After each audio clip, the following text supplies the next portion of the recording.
me veprat mira, me iftare. Të gjitha çka keni punu, Allahu ju pranon inshallah. Edhe ta dini se Allahu është pranues. Kërkon shumë pak prej robit të tij. Por atë sikur ju përmendëm ram, atë që kërkon e kërkon me shumë sinqeritet, me shumë pastërti, domethënë që të jetë apostafat për hir të Allahut xhalla xhelaluhu. Sonte edhe një dy fjalë tjera për një çështje shumë të rëndësishme. Çështja e jetës njeriu. Çështja e qëllimit se pse ke ardhur në këtë botë. Ku do shkosh pas kësaj bote? Pra qëllimi pse ke ardhur. Allahu xhalla xhelaluhu thot në Kur'anin e Madhrueshëm: "Wal qanitina wal qanitati."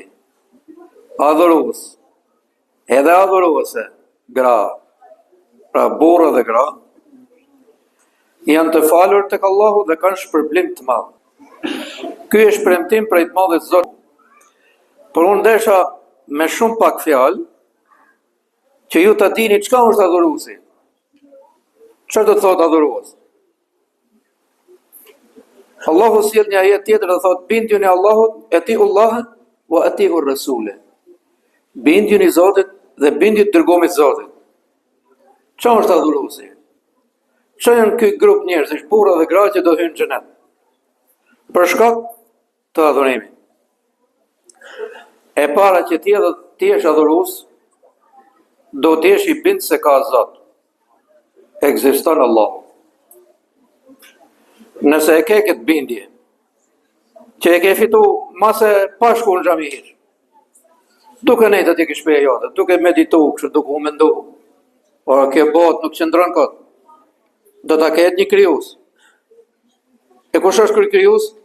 Pra kom një gjuhë për njerëzit që shkojnë në xhami, se është Allahu, Zoti i gjithësisë. Pra, më përpara duhet me qenë i bindur se kush është Zoti.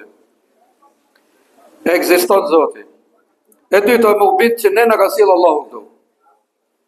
Pse shumica e shkollave në vendin tonë, shkollat publike që quhen shtetit, janë ateiste. Hala mësojnë njerëzit se njeriu ka ardhur prej majmunit, Allahu nuk ekziston. Natyra. Qelloj rastisht, erdhëm këtu, kalbet mara puna. Kjo është shkolla ateiste laike që kemi ne. Por ju duhet me pas shumë kujdes. Edhe unë vej nga i shkollë laike. Elhamdulillah. Dhe jo si e juja sot, që normalisht ju jeni të lirë sot.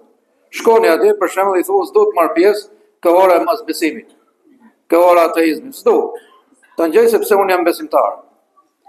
Nërsa ne ishim detyruar me nxjerrë atëherë për ardhin e robët prej majmunit.